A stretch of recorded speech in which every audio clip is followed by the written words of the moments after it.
It's a Texas summer tradition. The all-new burger. It's the extra inning walk-off best comeback of the year for the Rangers burger. Now that's a mouthful. It's only available at Globe Life Field and only available for a limited time.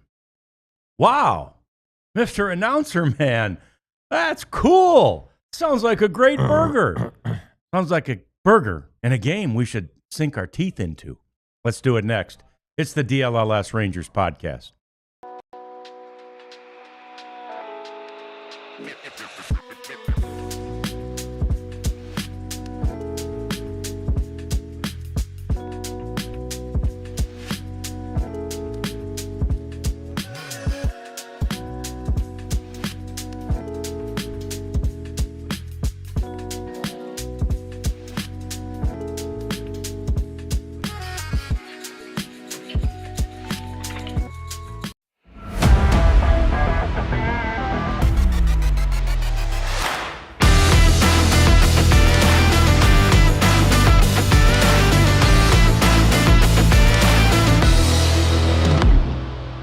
Are you old enough to remember the commercial, "Where's the beef?"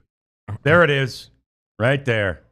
That was an epic comeback by the two first basemen. Hi there, welcome into the DLLS Sports Studios. It's the DLLS Rangers podcast. John Radigan here. I'm back from vacation. Jeff Wilson there. I got to say this, Jeff.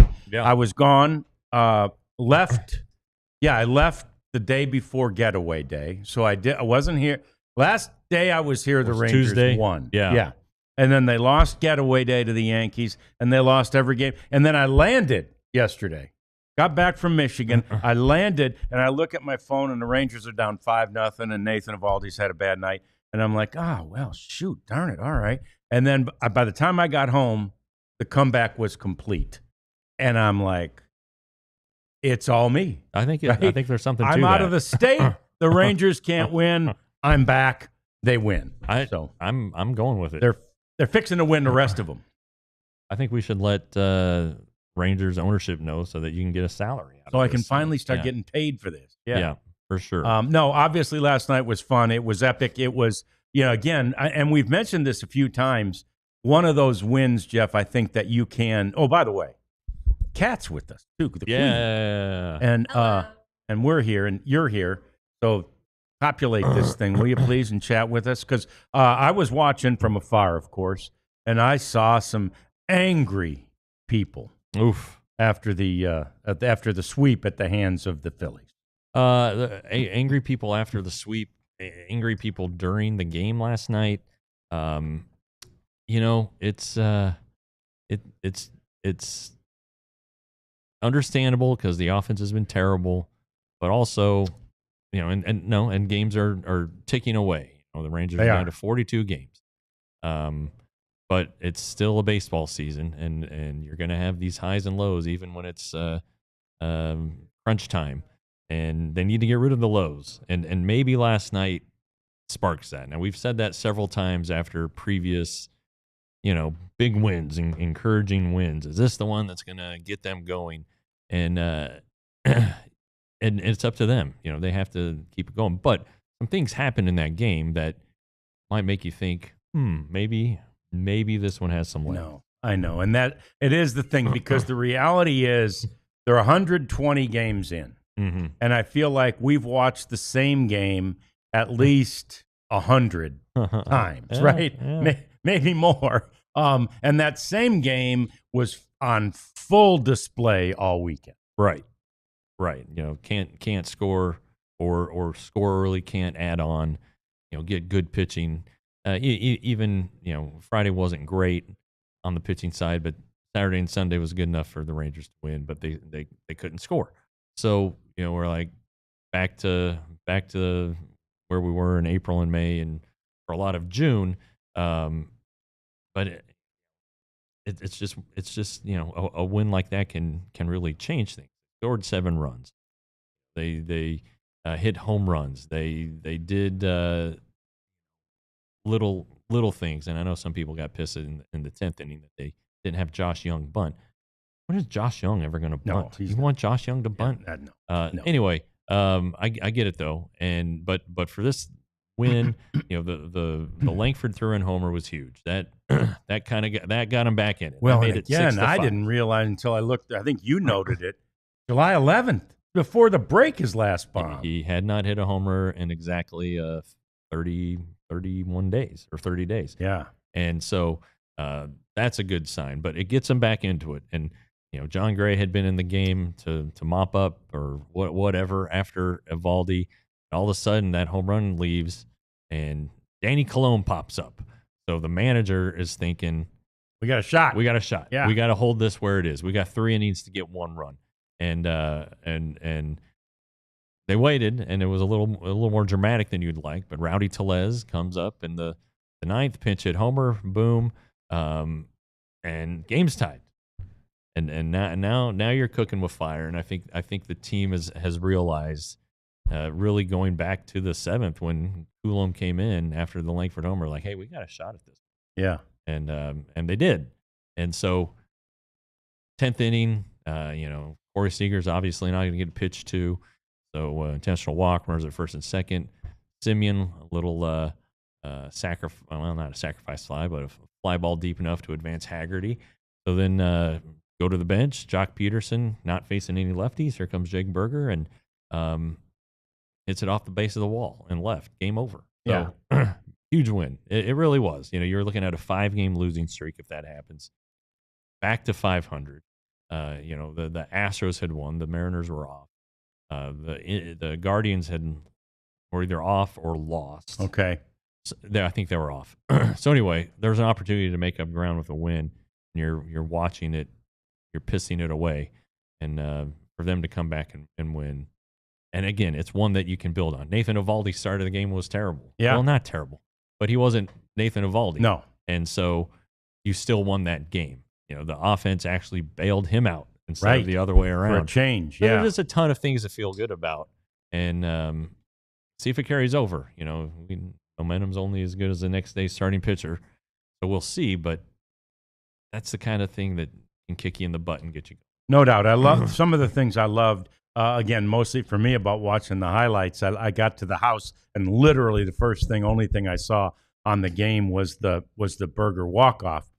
But the defeat in a situation like that, ball hits the wall, whoever's out there in left field just like walks to the dugout. Like he doesn't even chase the ball. I love that. It's like, it's over. But the other thing is, in fairness, the Diamondbacks came in feeling pretty good about themselves because they had just completed a sweep. Granted, I know who the opponent was, but it's a sweep. A sweep is a sweep. You're feeling pretty good about yourself, maybe especially since you'd been much more of a seller than a buyer at the deadline. Yeah, and I think that had they been an American League team, they wouldn't have sold. But where they were, where they play in the National League West. Well, the Dodgers and the Padres are lights out. And then you look at the rest of the landscape, and it's pretty clear that the second place team in each division will be the 3 wild cards. Yes. So for the Diamondbacks to catch the Padres or the Dodgers, whoever finishes second there, it just wasn't realistic, especially without Corbin Burns and with guys headed to free agency like Gallen and Merrill Kelly.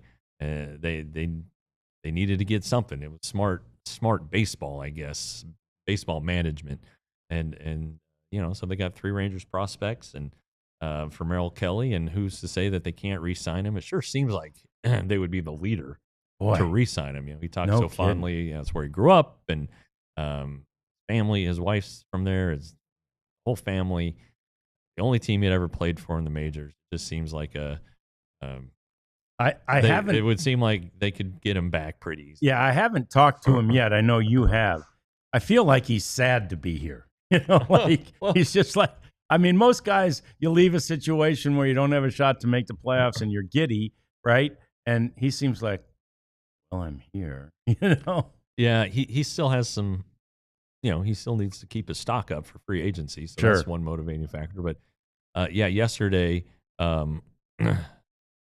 we were awaiting Merrill Kelly, the Diamondbacks writers and TV wanted to talk to him. Sure. And so they scheduled a time, and that time arrives, and he's out in the outfield, talking. He'd thrown a bullpen, so he's out, but he's out in the outfield.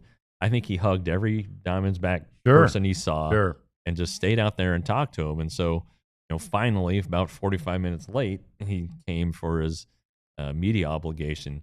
And yeah, like Wednesday, he's starting against his old team. Yeah, tough one. Against his like best buddy, Zach Gallen. So it's going to be an emotional time for him, I think. But he's got a chance to go to the playoffs, and the Diamondbacks really didn't. No, they really didn't. So, yeah, that's very interesting. And, like Jeff was saying, some of the things that make you feel good about, where what happened last night include the fact that the Wyatt Langfords of the world and the Jake Burgers of the world were so significant in this, both, having had their fair share of struggles. Yeah, and Burger's just back from the injured list, and I don't think the Rangers are convinced he's 100% because I asked that his first base a platoon now, and Bruce Bochy said, I haven't said that yet. We're trying to guard against Burger's quad coming back. So but Tellez has been pretty good. So it may become that. But you talk about Langford contributing his first homer in a long time. Yesterday's show we talked about the four guys who were batting below 200 since the All-Star break. They all had a hit or did something to contribute to the win. And so, even Jonah Heim. And so maybe that helps set them off. Sure. Marcus Semien hit some balls really hard yesterday. He ended up with just the one hit. But, you can't have a guy hitting 174 in the second half, batting third, and expect to have a productive offense. Yeah. A Dulles' double there in the ninth. The Rangers didn't get him over, but he did his job. It looked like a sign. And then Burger afterward talked about how he thinks he struck on the right swing that's going to get him back. So there are just a lot of positive things that came out of that. I will say this too, and you mentioned the platoon thing and Boch's reluctance to say, "Oh, yeah, I never said that." And it's like for a long time in baseball, especially if it's a guy like Jake Burger, who they weren't even shy about sending down earlier this year, right? Yeah. Like, I get it if you're protecting the feelings of a Marcus Semien or someone, but like, why is platoon a four-letter word? To these guys, it's like, yeah, you know what? We are platooning right now. Well, you got to do what you can to win games, and if the offense is struggling, and we can get into this a little more, you need your best guys. But and right now that might be Tellez against right-handers, but we'll see how it plays out here. Teams run hot and cold, like everybody knows the Rangers do. Hitters run hot and cold, and maybe Burger does get hot. There's a pretty long string of right-handed pitchers coming up, so he may be able to. You don't want to sit on him. No, you don't want him to sit and not get any at bats. So we're gonna have to watch how that one plays out. But also in the game, it's important to mention what the bullpen did. Yeah. And again, the trade deadline, I know they're rental players and it may not happen for the Rangers to make the playoffs, but as of right now, it doesn't appear that it'll be Danny Coulomb or Phil Maton's fault. Those guys have been fantastic. Yep.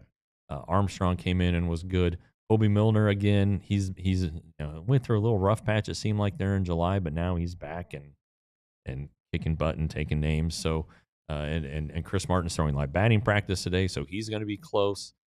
Jacob Webb has thrown 2 bullpen sessions, so his back is better, and he's going to have to probably go out on a rehab assignment. But again, he's going to be close. So good things happening in the bullpen, and again, what a difference a win like that can make. Just in our discourse, just between what Abby and I talked about yesterday and what we're talking about now. Sure, 100%. I mean, it's like, holy cow, there's hope again. Yeah, and speaking of that bullpen situation, I really want to dive back into that because, again, in my absence, I haven't seen exactly how it's been developing. So let's talk about that.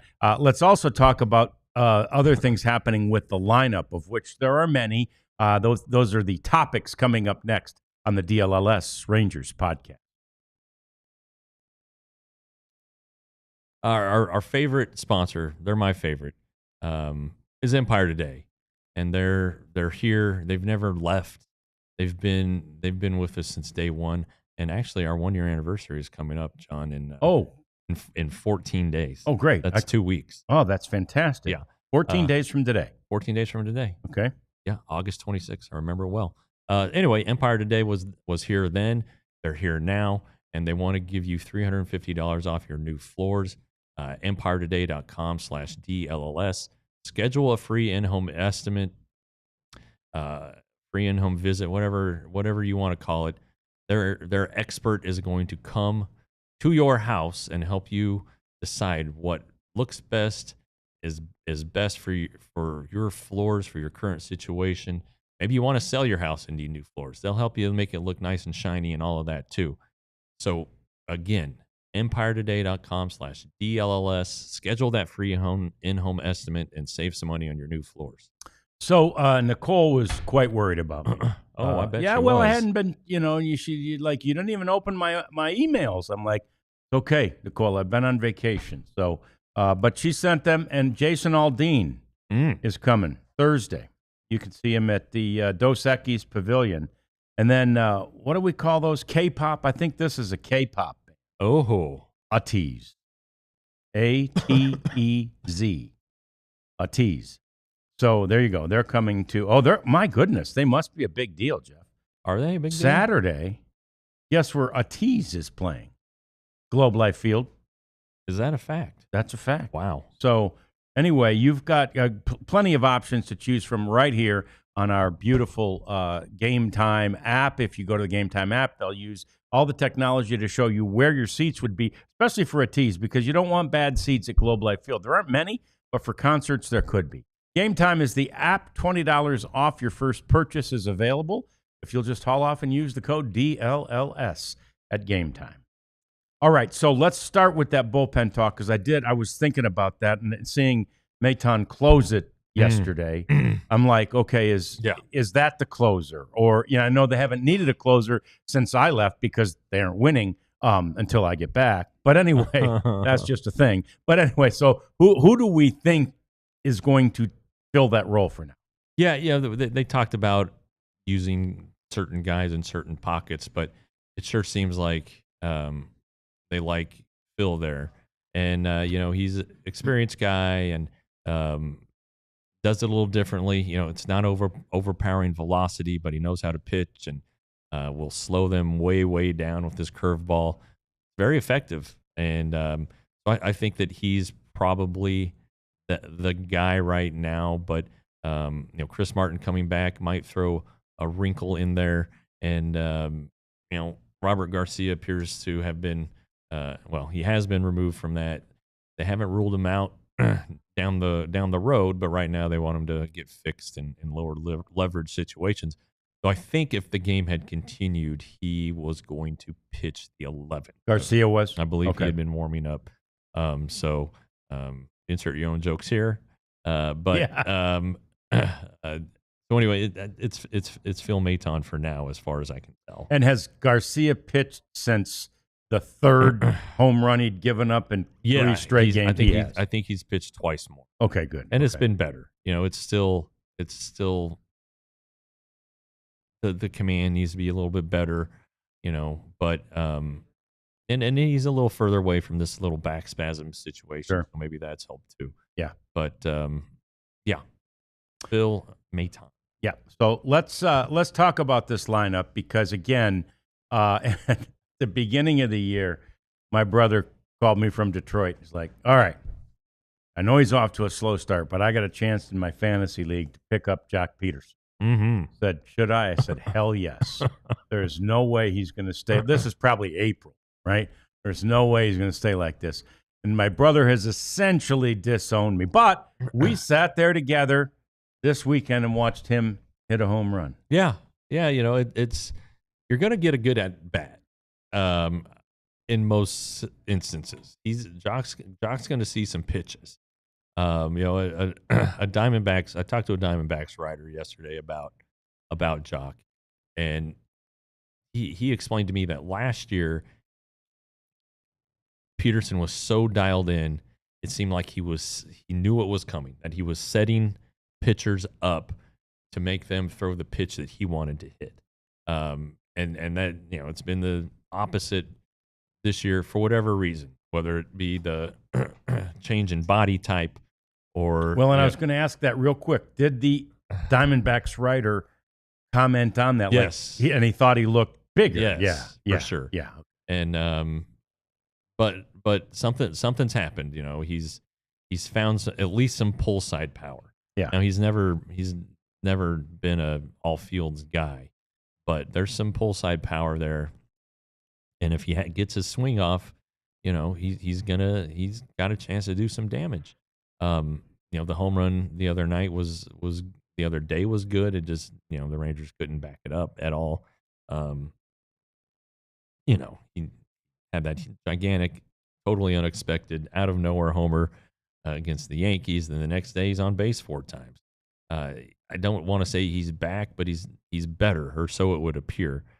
So they have him batting cleanup, which seems odd. Yeah, it does. Riding the hot hand, I guess. But there was a shakeup last night. Adolis Garcia was dropped to 7th, and that's significant because he had been batting 4th or 5th. And if you're gonna have, you can't have multiple guys in the middle of your lineup who aren't producing. So they tried Wyatt Langford, who'd been hitting some balls hard, drawing some walks, maybe a little bad luck, and it worked out. He was the right guy at the right time with that home run, and he'd hit a foul ball maybe a pitch or two earlier that went. He almost hit it into that Budweiser club. Oh wow! It was like that big. It was foul for sure, but it was in the third deck. I mean, it was a shot, and then he actually got one and kept it fair and hit it for a 3-run homer. Yeah. Maybe that gets him going. I don't know, but again, first base not a platoon though. Looks like a duck and quacks Feels like a duck. Yeah, exactly. Yeah, exactly. But they are trying to still protect Jake Burger's health. Tellez, though, since joining the team, 297 average, 541 slug, 2 homers. So that was his first home run since I think his second game. But then 2 huge hits on this homestand. The one in the second game against the Yankees, where he had that long at bat against his former teammate Devin Williams, and flipped a little soft liner into center and scored 2 runs. And then Burger, when we talked to him last night, he said that when he's at his best, he's clobbering balls to left field, down the line into left field. And he said that there was a game over the weekend where it felt like he got that swing off. It was a foul ball, but he felt really, really good about it and had the feel that he's had the last 2 years. And so that swing he had last night, that ball was, I don't know, it was fair by about 20 feet. So it was pretty much down the line. It was a shot. It was in the air. Those are things that he hadn't been doing to the pull side. And now that he feels like he's got it. And if you kind of looked at some of his hits in the rehab assignment, he had a home run to straightaway center. It seemed like he was on balls better with his swing. So if Jake Burger's hitting again, that's a hell of a problem to have. Right. So if you get Burger back and you get Wyatt Langford back to how he normally is, and heck, maybe moving down in the order helps Garcia, you realize if, again, this offense ever begins to connect, right, and click on a consistent basis, just how close the Rangers are. We look at the wild card standings, and you see exactly where the Rangers stand right now, and they're only, 2.5? What is it, Kat? We got the wild card standings there. They're only 2.5 out of the wild card, a game and a half behind, or a game. Is it a game behind the Guardians now? Did they pick up one yesterday? I can tell you right. Anyway, yeah. So the Guardians are ahead of them. The first, there's a team. First team out. There's a team they have to graphic jump. doesn't allow for a ton of room. Yeah. But there's a team they have to jump. And the reality is 2.5 back. I mean, again, after a stretch where you were not feeling great about this team or their chances, there's still only 2.5 back for you glass half full people. And again, I don't know what the Guardians they've been as hard to figure out, I think, this year as the Rangers at least. Yeah, so the Rangers are 1.5 behind the Guardians, who are 1 behind the Yankees, who are the Yankees are the third wildcard team. The Rangers have 6 games left against the Guardians. Wow. And the Rangers finished off this series, go on the road to Toronto and Kansas City. Kansas City's third. Right. Only a game and a half behind the Rangers. A game and a half behind the Rangers. So that's a big series. And then the Rangers come home and they face the Guardians. Wow. And then the last series of the season is the Guardians. Wouldn't that be amazing if that was for the wild card? There's the opportunity there. The Astros, 6 more games against the Astros. Unfortunately, there are 3 games against the Blue Jays, 3 games against the Brewers, 3 games at the Mets. So there's some tough sledding ahead, but there's opportunity right there if this thing stays kind of bunched up like this. Are the Yankees going to be better? Probably. I mean, they went through a pretty terrible stretch there. The Rangers caught them on the end of it. Are the Red Sox? They lost last night to the Padres, or they lost to somebody. Maybe it wasn't the Padres. It was the Astros. They lost. Yeah, to I was going to say. I thought they were playing. Yeah. The Mariners were off, but they've been hot. So you think that they're going to cool down a little bit. So there are opportunities here, and that's all we're saying. We're not saying the Rangers are making the playoffs because they are a flawed team. We've been talking about it for 5 months now. This team isn't hitting. They've had problems at closer. There are issues on this team. They can't win on the road. They can't hit left-handed pitchers. All right, not a perfect team, but A, the American League is not as good as it's been in the past, and B, the schedule with these head-to-head games and everything, there's an opportunity. There really is. No doubt. And do the Tigers still have the best record in the American League? I think the Blue Jays have 1 fewer loss. Okay, but I sat there with 3 or diehard Tiger fans saying to them, even as the Rangers were losing, I said, we said from the beginning of the year that the Rangers in a playoff series could beat the Tigers. Yeah. And they were like, 100%. Anybody could. They're all like, I think this is a really flawed team that's not even going to make it, 1 round in. They'll get in and they'll lose to their wild card opponent. Mm-hmm. And they'll host that team, obviously. Yeah. So anyway, to your point, now who knows? We'll see about Toronto this weekend. Maybe they have become that. They didn't start like the Tigers did, but maybe Toronto will become that. But again, nobody else in the American League. The Astros just don't scare you that much, even with what they did at the trade deadline. Mariners, maybe. I mean, I hate to say it, maybe the Mariners just with that pitching staff and they loaded up on the offense. Yeah, I think the Mariners are going to win the division. They've got the pitching, they've got the bullpen. Cal Raleigh's great. Suarez hasn't gotten off to the start that they were hoping.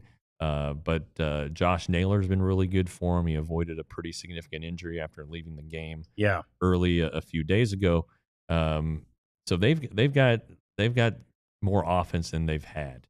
Now I think they have to go on the road. They're going to Baltimore. That series starts tonight, so they have an East Coast road trip.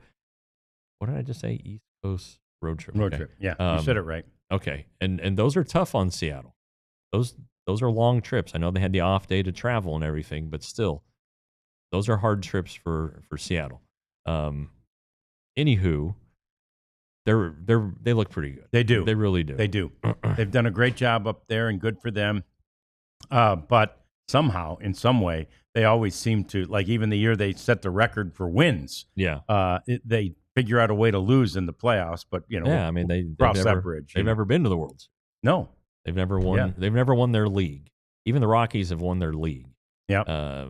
So it's there aren't many teams that don't have a World Series win. But I think that if I'm not mistaken, the Mariners are the only team that has never won its Wow.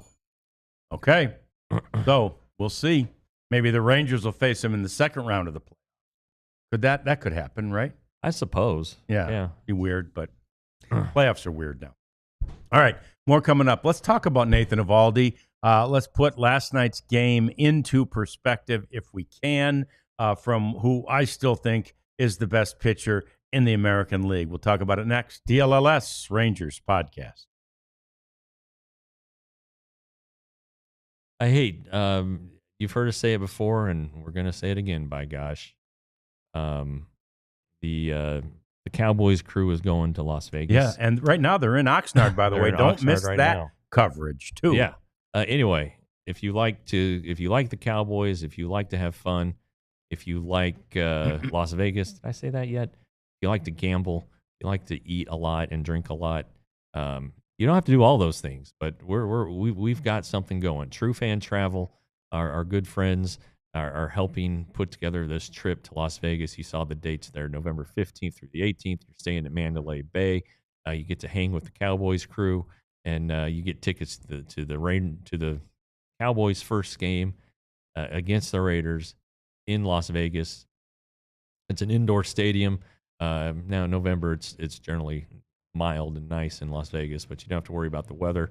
In fact, the stadium is right across the highway from Mandalay Bay. Very easy, clean trip. It's football gambling at its finest because you'll be there for the Saturday to bet college football. You'll be there for the Sunday to bet the NFL, and then Monday night game. So it's perfect. It's a great trip. It's the best time to go to Las Vegas. An NFL weekend. It doesn't, or a college football / NFL weekend. It doesn't get any better than that. And truefantravel.com is where you need to go, and they will help you out. Yeah, they will, and you can load up on merchandise from us before you go. That way everybody will know who you're there representing, which is, of course, DLLS. We've got some great shirts still available. Don't forget the Dallas collection of shirts that are available. They're fantastic. And we love them, Jeff. We both got them on today. Yeah. We'll wear them as often as possible. Kat's got the classic on, the one where Nolan is, punching the crap out of Robin Ventura. So go to allcitynetwork.com to get the store.allcitynetwork.com to get the merchandise regarding DLLS. We appreciate that. And you were right. The Tampa Bay Rays are the only team that has never played in the World Series, and that means they're the only team that has not won their league. You have to win the league to get to the series. Seattle. Yeah. Did I say something else? You said Tampa Bay. No, the Mariners. Tampa Bay has been to two World Series. Yeah. They haven't won it, but they've been. So there you go. There's that. And let's talk about Evo because, like I say, I land and he's down 5-0. And I'm like, oh, boy, here we go. What the heck? But then that was my first thought. My second thought was he's allowed one, He's probably allowed two. Maybe. Yeah.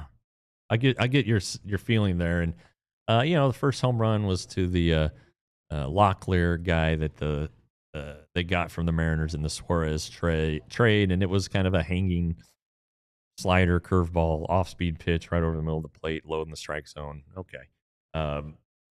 Then you're like, all right, that's just one. It'll be fine. And man, Corbin Carroll hits. Like, wow, what's going on here? Yeah, it's 3-0, and then or 3-1 at that point. And then holy cow, here comes Peromo just a couple batters later and hits another one. And man, what is happening here? They hit some high, at least. Corbin hit a high fastball out.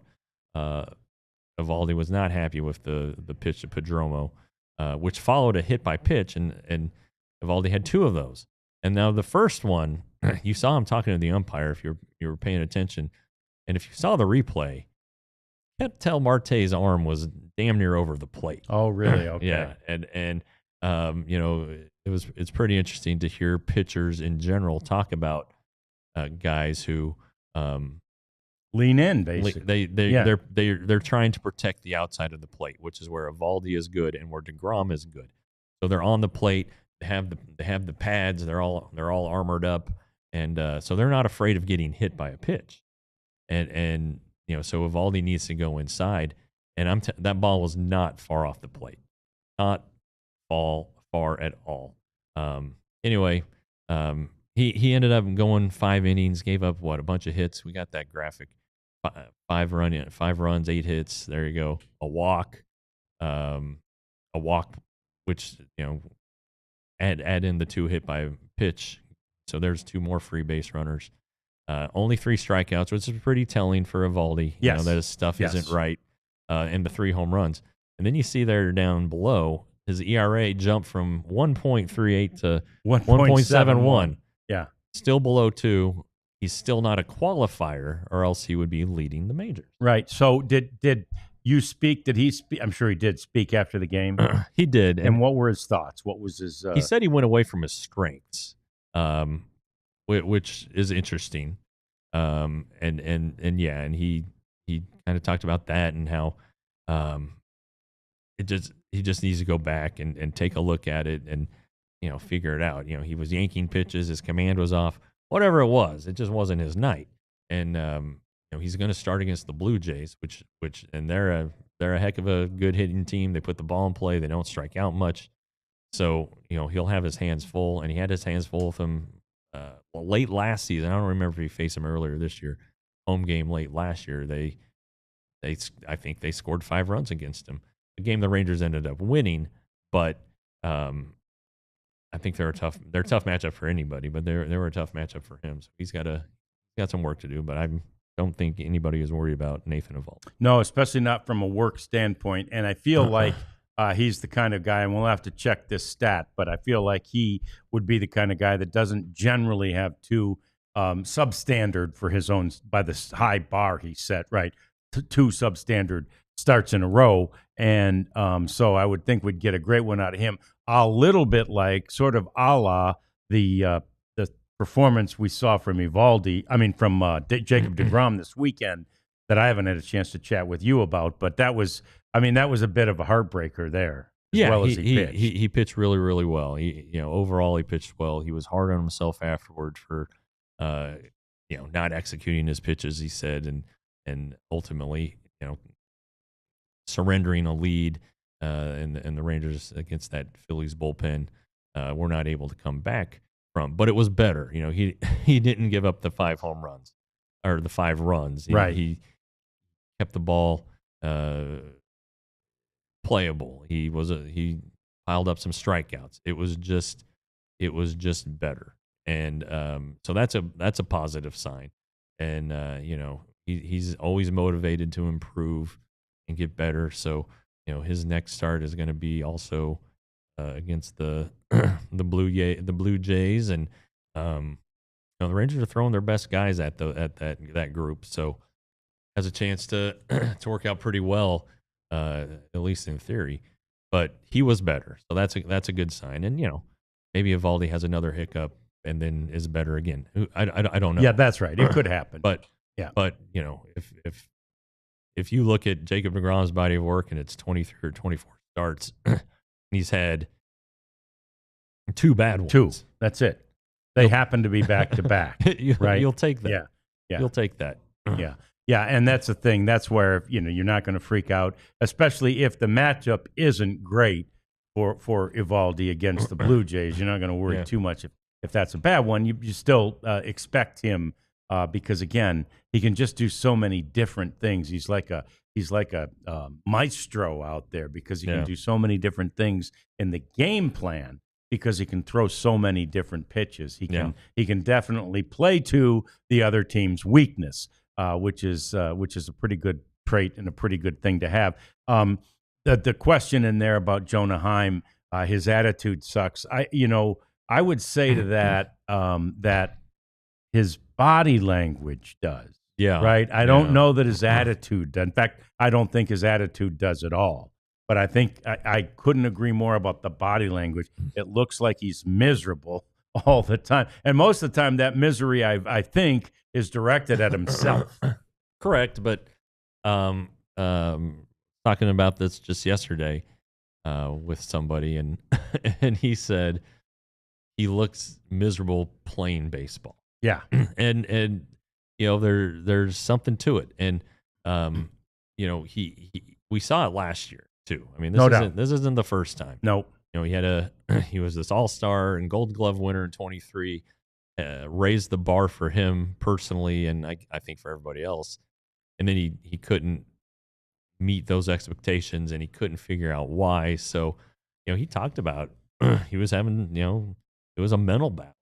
He talked about that late last season and over the off season and again in spring training. So, you know, you thought he had come in positive and feeling right, but this just may be who he is too. Yeah.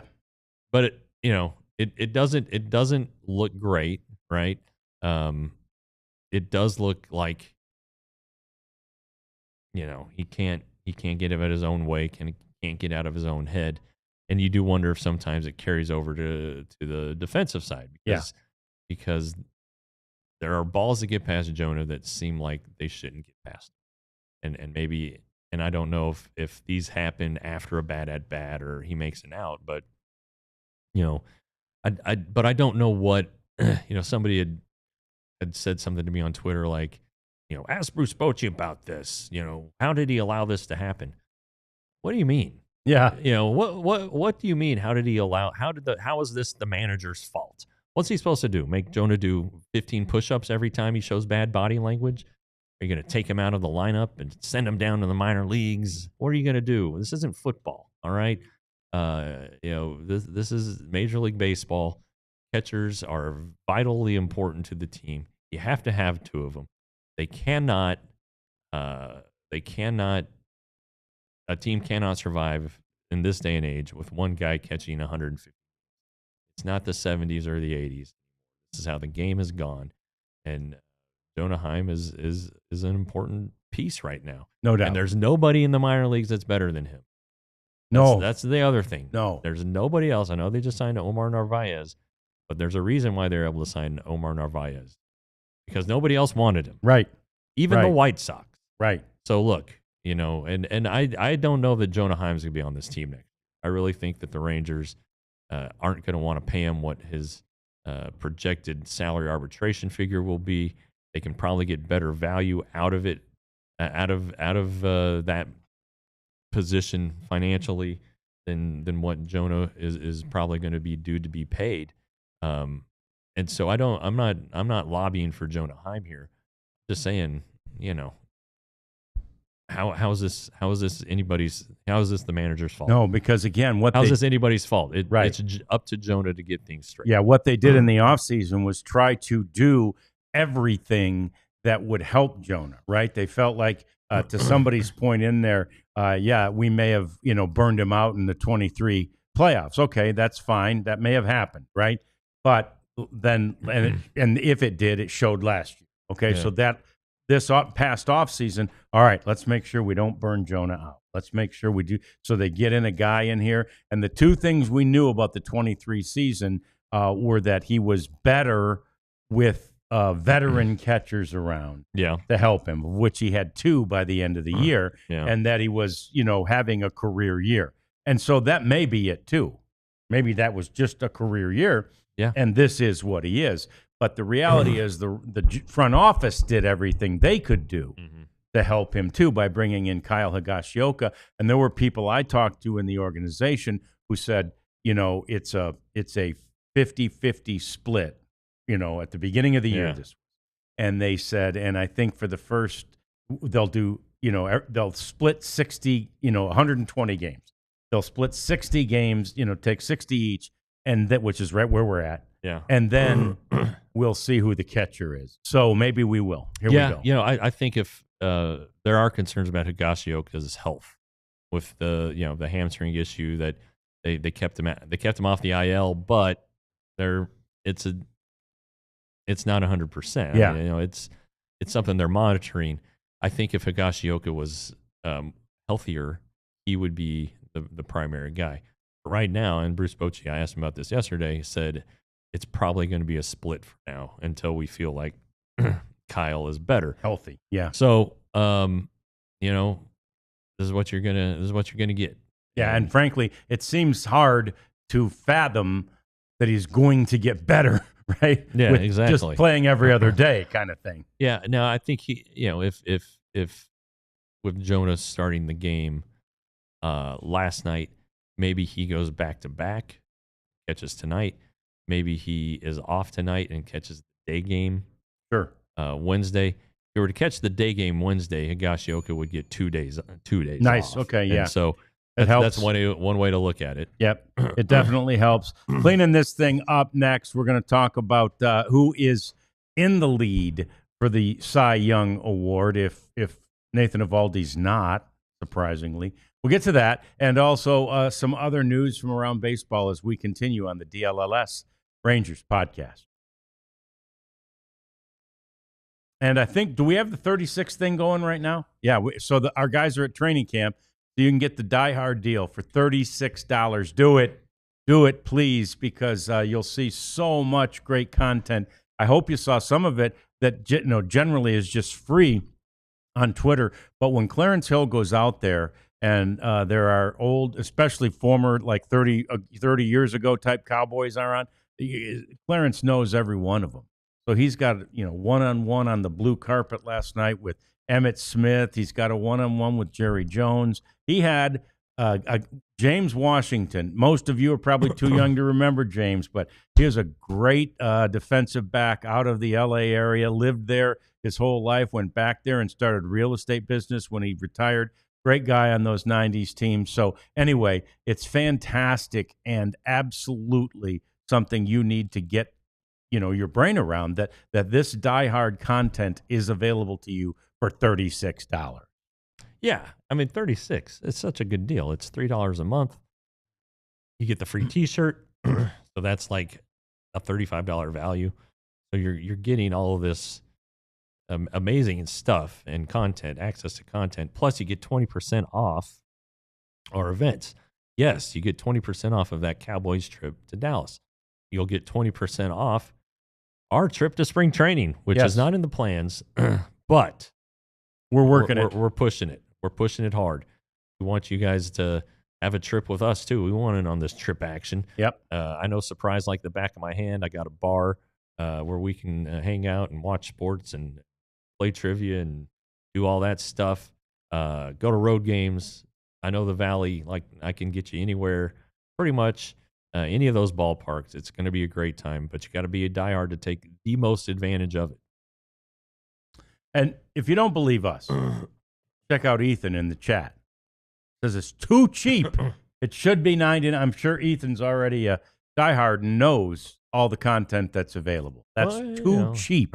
It should be $99. You're getting $99 value for $36. Probably more. I mean, yeah, 100%. The Dallas newspaper, they will get their money from you. Yeah, they do, and they don't cover the teams like we do. No, they just don't. No, they just don't. So let's look at those standings that as they stand right now in the Cy Young race, and it's it's just. Okay, it's crazy. And Jeff and I were talking about this before the show, and I like the way he says it, right? People aren't paying attention, Jeff. Like the people who vote, they're just not paying attention. Yeah, and you kind of look at these lists that get you fired up. And every time. Yeah, every time. Like, I know that's what they're there for. It's like they're strictly looking at the stats and not paying attention to like, oh, hey, this guy was just the pitcher of the month. Why isn't he any of the stats? Was he hurt? Maybe we should go look at him. Oh, he's pretty close to being a qualifier. Yeah. He should probably be on our list, but he's not. But when you look at those names, the ERA leaders, 4 of them were in the other league. Yeah. So another good point. So Skubal is, might be the front runner now. But I tell you what, with Eovaldi right there, DeGrom wouldn't be out of it, I don't think. No, not at all. And I'm omitting guys. Max Fried is probably because of the New York factor. Garrett Crochet, yes, guys like that. So it's kind of a tight race. It's kind of like the league. It's kind of wide open. Last year, Skubal just ran away with it. He did, and to answer the question from Mista, he's only 4 innings shy of qualifying right now. It's basically you need to have pitched an inning per game. So if he goes 6 or 7, which wouldn't surprise us in his next couple of starts, he gets there, and he's a qualifier. But then, again, these voters, I'm so afraid that because Skubal is great, and he's been great, and he's great all year, and he won last year, this is just Skubal. I'm just marking Skubal down instead of sort of really looking at it and seeing there's a dude who's got an ERA that, even right now is .60, a half a run, a little more than half a run lower than Tarik Skubal. Yeah, Skubal leads in WHIP, and he's on a division leader. A team that it really looks like is going to go wire to wire to win the division. And you kind of are like, oh, well, this guy's probably right at the head of the list. He's their most recognizable player. No offense to Riley Green or McKinstry and all those guys. So I would think he's the front runner, but he just kind of, it's like, gosh, Eovaldi's been so good. Yeah, just look at the numbers, and it's ridiculous. But and the point, Leon made it. Skubal strikes out more. He does, and the strikeout, it's spectacular. The strikeout is a big player. Yep. in baseball today. Yeah. So that's definitely something to consider.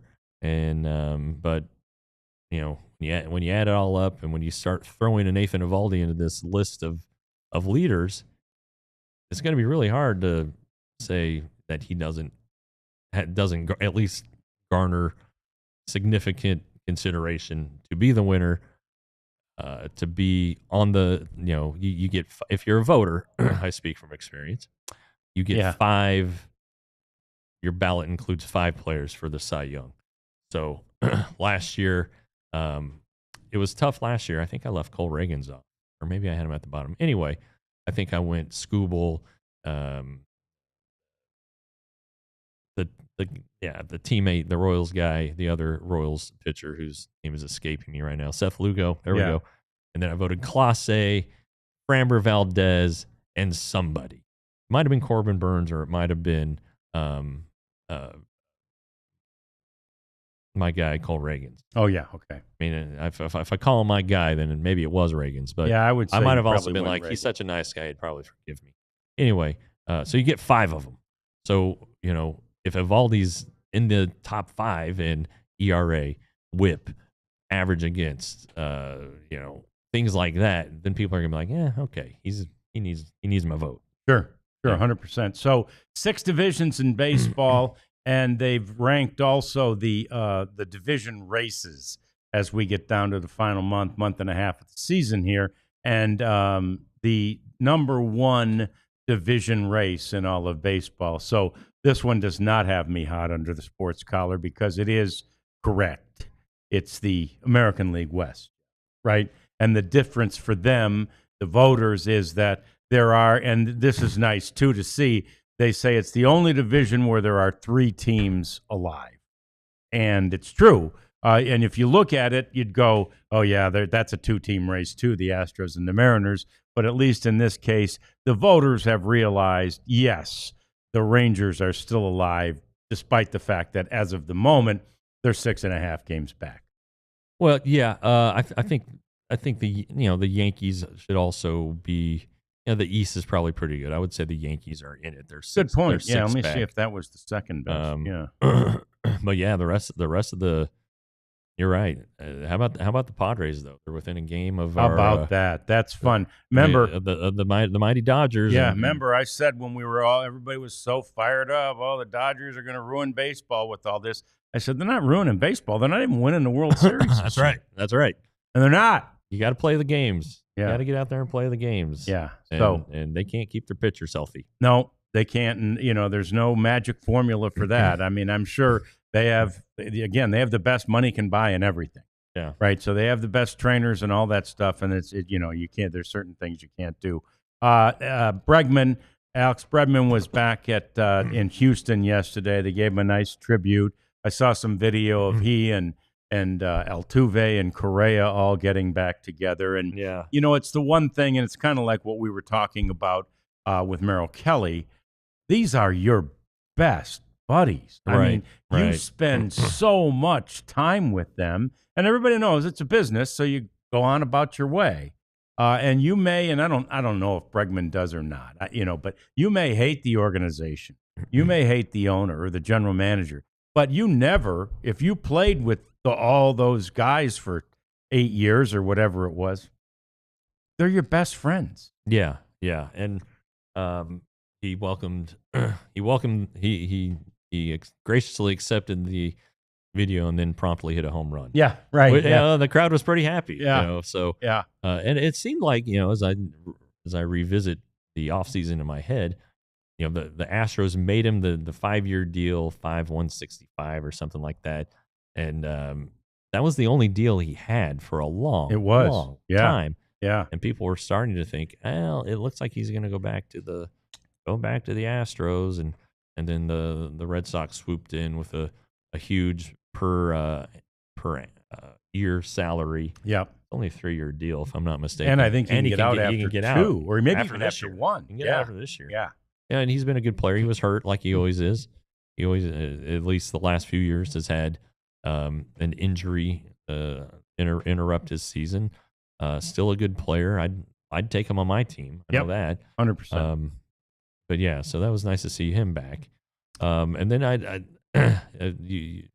the graphic earlier was Skubal with the best ERA in the majors. Something's got to give tonight. Skubal versus the Brewers. Yes, the Brewers who have won 10 in a row. Wow! And so they've won. They've got an 11-game win streak under their belt, an 8-game win streak, and now a 10-game win streak. Yeah. And this win streak has coincided with a revelation that their manager, Pat Murphy, keeps snacks in his pocket. Love it. And this one was the pocket pancake, which he revealed on a TV interview in game, and went viral since then. The Brewers haven't lost since then. No. And they are now at whatever they call their ballpark. I don't think it's Miller Park anymore. I can't remember. Anyway, they're now selling pocket pancakes. Yes. And they're going like hotcakes. Yeah. I see what you did there. Yeah. I see what you did there. It's only on Sundays, too. And I swear to God, I saw a picture of them online. I want to go up on a Sunday and eat one of them, or eat one of each set. But the really good ones look like the ones they give you 2 of the little pocket pancakes, and they wrap them around chicken tender. Oh, so you're basically going chicken and waffles, but because waffles and pancakes are the same dough, right? The American Family Field. Thank you, Leon. Rolls off the tongue. Yeah. And so anyway, So the chicken and waffles concept with a little maple syrup drizzle on there. Come on, that looks fantastic. How about you slap a brat in the middle of one of the two of the pancakes? Yeah. You get the sweet and the spice there, or whatever. They have the sausage races up there at Brewers home games. They do. I don't know the sausages are. I'd imagine it's an Italian, a brat. And a hot dog, maybe? Maybe a hot dog, but maybe there's 4, I think. So maybe I don't know. Well, maybe Polish, there's like a Polish sausage and a bratwurst. Yeah, there's slight differences there, but anyway, it's a cool story, and apparently, like literally, I saw a story. He was going to stick a lamb chop in there. I mean, he'll throw a big hearty snack in there on you. And I will say this, because it's inside the little inside pocket of a hoodie. Yeah. Doesn't it seem like a pancake would get furry in there? Well, maybe they've got it lined or something. Well, and maybe you don't care about fur, like a little bit of lint from the inside of a sweatshirt. It's not going to hurt you. No fiber. Exactly. And at his age, Pat Murphy needs fiber. You need a little fiber. So anyway, that and again, the Rangers still have 3. Is it a 3 or it's not 4? Right? It's a 3-game set with the Brewers. 3 here. Fortunately. Yeah, that helps. Although the last time the Brewers were here in 23, they swept the Rangers. Good. Great. Yeah. All right. Anyway, that's been fun. I'm glad to be back. Leon just asked about the Seager bobblehead. Here it is. Yeah. Let's play it. One thing, everybody was wondering what happened if the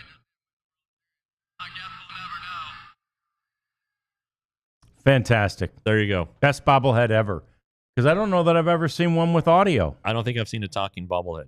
Nope. That's All fantastic. Right. All right. Thanks for asking about that, Leon. We almost forgot. That was the giveaway last night. If you missed it, sorry. We will see you tomorrow. We're going to do post-game somewhere around 4 o'clock after Getaway Day from Globe Life Field. Thanks for joining us. We'll see you tomorrow on the DLLS Rangers podcast. We all silly like the mayor.